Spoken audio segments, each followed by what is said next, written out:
Revenue సదస్సులను సెప్టెంబర్కు వాయిదా వేయాలని AP ప్రభుత్వం నిర్ణయించింది. తొలుత ఈ నెల 16 నుంచి నిర్వహించాలని భావించిన అవినీతి అధికారులను ఆయా స్థానాల నుంచి బదిలీ చేశాక సదస్సులు ప్రారంభించాలని ప్రభుత్వం నిర్ణయం తీసుకుంది. బదిలీల ప్రక్రియ పూర్తయ్యేదాకా మరో 15 రోజులు ఫ్రీ హోల్డ్ రిజిస్ట్రేషన్లను నిలిపివేస్తూ మెమో జారీ చేసింది. సదస్సులు నామమాత్రంగా కాకుండా ప్రజలకు మేలు చేసేలా ఉండాలని భావిస్తుంది.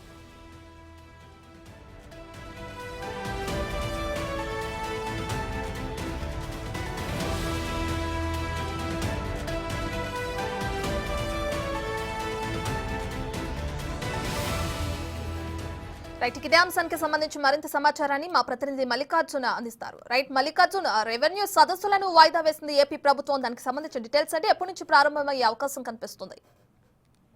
రెవెన్యూ సదస్సులకు సంబంధించి రాష్ట్ర ప్రభుత్వం కూడా ఈ నెల 15వ తారీఖు 16వ తారీఖు లాంఛనంగా ప్రారంభించాలని మొదట భావించినప్పటికీ ఈ ట్రాన్స్ఫర్స్ దృష్టిలో ఉంచుకొని గతంలో ఎవరైతే పనిచేస్తా ఉన్నారో ఆ అధికారులను దృష్టిలో ఉంచుకొని ట్రాన్స్ఫర్స్ అన్ని ఫినిష్ అయిన తర్వాత సెప్టెంబర్ మొదటి వారంలో ఈ రెవెన్యూ సదస్సులు అనేవి నిర్వహించాలని కూడా ఎన్డీఏ ప్రభుత్వం భావిస్తా ఉంది. ఈ నేపథ్యంలోనే మంత్రి మీడియా ముఖం కూడా దీనికి సంబంధించిన వివరాలు కూడా వెల్లడించడం జరిగింది. ప్రధానంగా వారు ఏదైతే సదస్సు నిర్వహిస్తారని భావిస్తా ఉన్నారో 15 రోజుల్లో కూడా ప్రతి గ్రామంలో రెవెన్యూకు సంబంధించిన ఇష్యూస్ ఏవైతే ఉన్నాయో ఆ ఇష్యూస్ అన్నింటినీ కూడా అర్జీ రూపంలో కూడా ప్రజల నుంచి తీసుకొని మరో 15 రోజుల పాటు, అంటే మొత్తం ఇటు 45 రోజులు అటు ఒక 45 రోజులు, మొత్తం 90 రోజులు, 3 నెలల పాటు కూడా ఈ కార్యక్రమాన్ని నిర్వహించాలని కూడా భావిస్తా ఉన్నారు.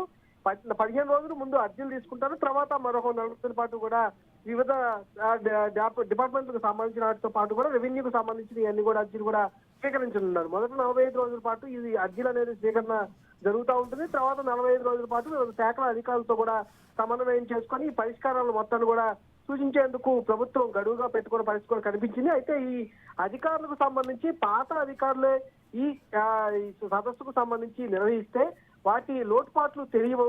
అంతేకాకుండా గతంలో జరిగిన రెవెన్యూకు సంబంధించిన రిజిస్ట్రేషన్స్ అన్ని కూడా గత అధికారుల ప్రోద్బలం కూడా ఉంటుంది కాబట్టి పరిష్కారం అవ్వకుండా చేసే అవకాశం ఉంటుందనే భావంతో కూడా ప్రభుత్వం ఉంది. ఈ నేపథ్యంలోనే పారదర్శకంగా ఈ కార్యక్రమాన్ని నిర్వహించాలనే ఉద్దేశంతో రాష్ట్ర ప్రభుత్వం దీన్ని పోస్ట్పోన్ చేయడం జరిగింది. ముందుగా రెవెన్యూ శాఖకు సంబంధించి అందరినీ గ్రామ స్థాయి నుంచి గ్రామ రెవెన్యూ సర్వే దగ్గర నుంచి కూడా మొత్తం పూర్తి స్థాయిలో కూడా వాళ్ళందరినీ ట్రాన్స్ఫర్ చేసిన తర్వాత సెప్టెంబర్ మొదటి వారంలో ఈ కార్యక్రమం చేపట్టాలని కూడా భావిస్తా ఉన్నారు. దాంతో పాటు ఫ్రీ హోల్డింగ్ రిజిస్ట్రేషన్స్ కూడా ఆఫ్ చేసినట్టు కూడా చెప్పడం జరిగింది. మొత్తం 15 రోజుల పాటు ఈ రిజిస్ట్రేషన్ కూడా ఆపుతున్నట్టు కూడా మంత్రి వెల్లడించడం జరిగింది. మొత్తం మీద చూసుకుంటే ఈ రెవెన్యూ సదస్సులకు సంబంధించి పూర్తి స్థాయిలో పారదర్శకంగా నిర్వహించాలనే ఉద్దేశంతో పోస్ట్ పోన్ చేసినట్టుగా కూడా తెలుస్తా ఉంది.